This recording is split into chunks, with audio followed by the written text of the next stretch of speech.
Ceci était la destinée avant que vienne à moi l'esprit, quand je maîtrisais tout et j'étais triste. C'est le plaisir de demander un lieu de permanence.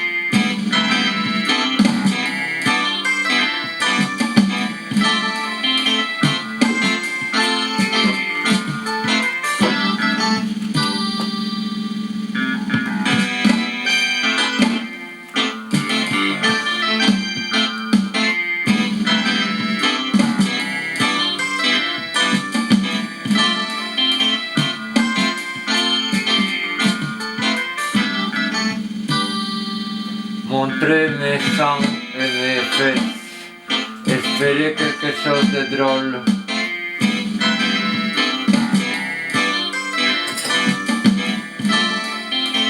L'esprit est venu et je ne conçois plus la misère.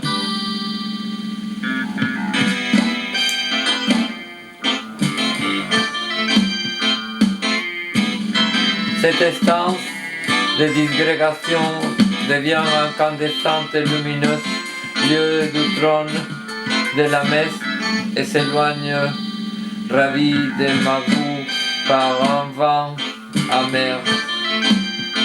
Un autre tableau ou peut-être un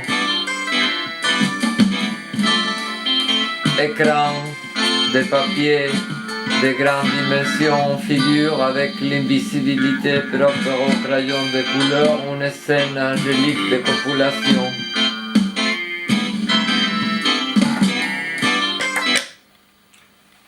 Je bénis le prophète et que le prophète bénisse son maître. Ou bien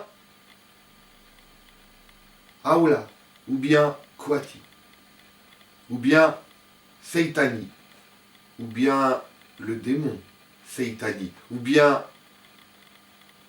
le démon Djibrili, ou bien le démon Isa, ou bien le démon Musa, ou bien le démon Atakurma, ou bien le démon Lensar, ou bien le démon Umar, ou bien le démon Bana, ou bien le démon Leisalburbu, ou bien le démon Samakorosan, qui est Amalia, ou bien Amadou Samakorosan, qui est Amalia, ou bien Malmoudou Samakorosan, démon, qui est au village de Koulikoro, sous le pont, dans l'eau, à jamais.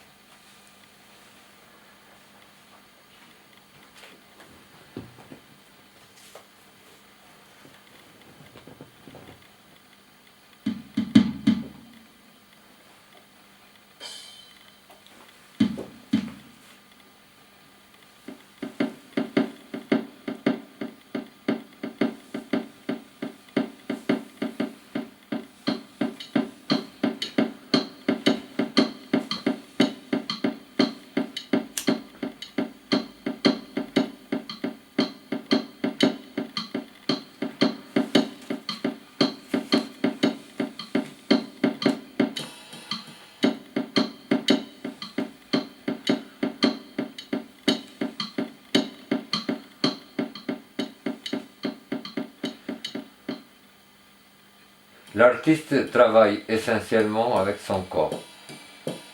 Le théâtre que je veux peindre est de toute manière pour moi, pour ce qu'il a de peep show, un peu comme la vision d'Ézéchiel à travers les trous dans les murs du temple de Jérusalem, vision du monde inversé des femmes d'Israël qui se donnent au culte de Tammuz, l'Adonis sémite, avec les couleurs d'une profanation, des choses inexplicables se montrent à l'œil.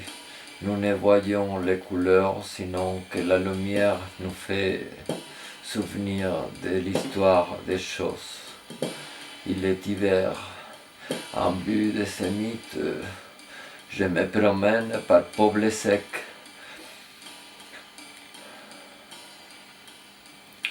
Vers l'école de mon fils. Les mères musulmanes attendent à la porte les compagnons de Bruno. Une femme jeune habillée en noir arabe marche à la rencontre du groupe. Elle porte un châle qui lui couvre avec calculée nonchalance les cheveux. La jupe du costume est longue mais ajustée et elle chausse des chaussures à talons. La silhouette accuse le contraste du type de chute de sa veste avec le reste. Elle marche dans une ligne. En anglais, je pense, sans trouver un autre mot, what a shape. Après en français, allure parfaite.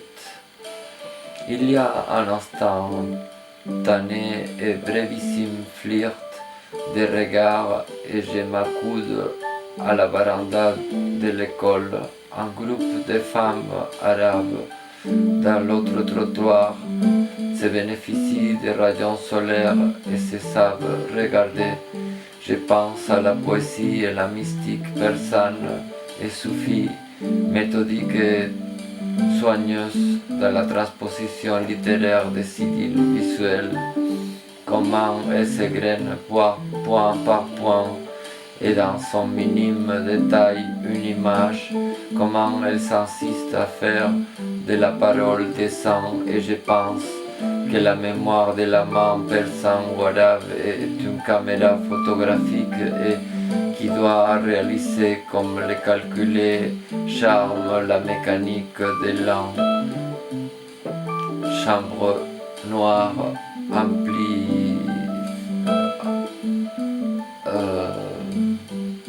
et tous les appareils avec sa propre mémoire pour lier, capturer l'amour d'un inconnu et que tout cela l'arabe le réalise en même temps au plus caché de son cerveau et se laissant à son tour voir dans la rue. J'ai étudié en fait devant les poses de ma figure de femme se contrapose en essayant de faire une ébauche mentale que pour transposer plus tard dans un dessin. Et j'analyse avec surprise sa mobile turbulence des branches du rosier sec qui encadre la porte de l'école comme si en elle avait calligraphie et volonté propre.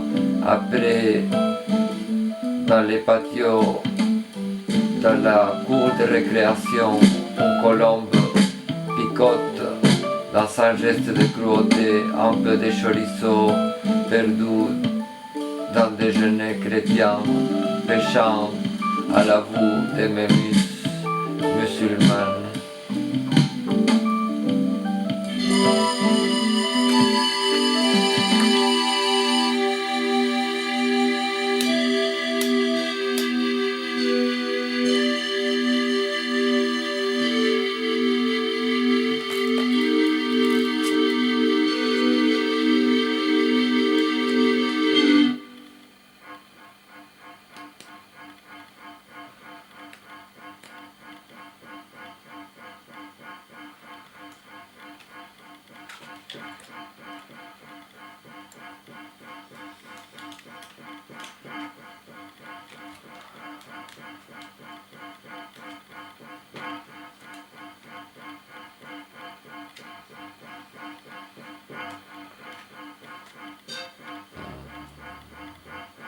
Je suis fasciné par les femmes à lunettes.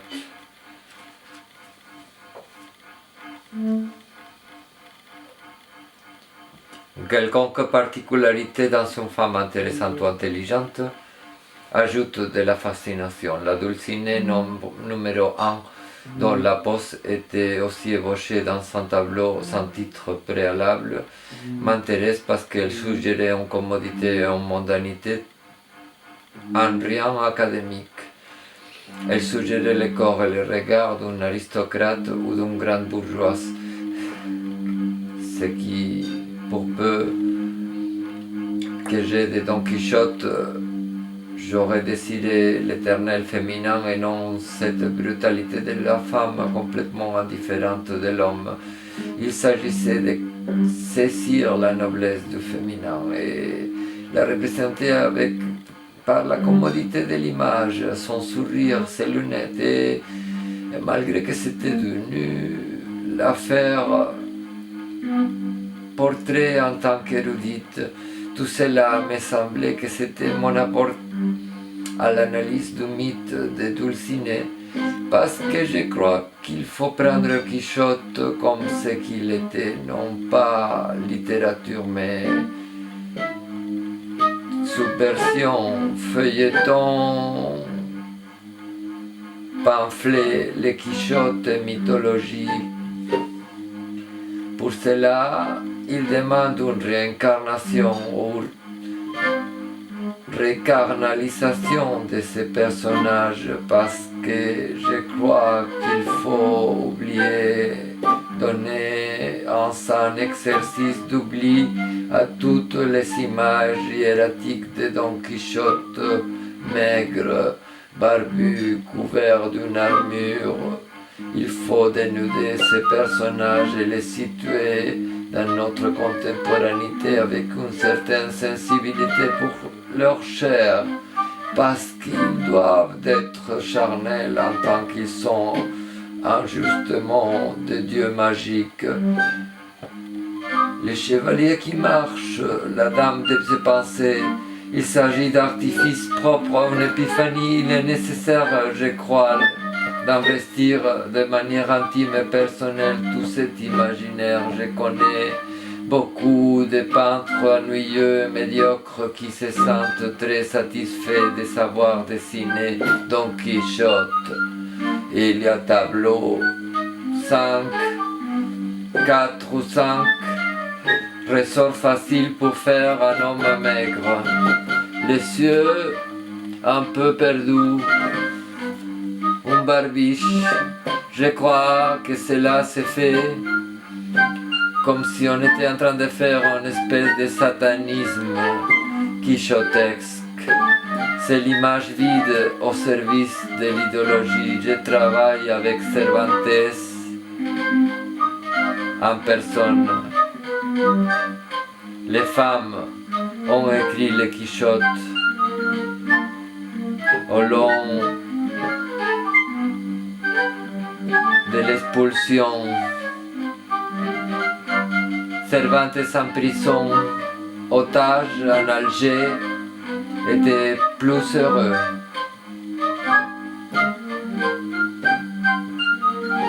Que sous le regard du curé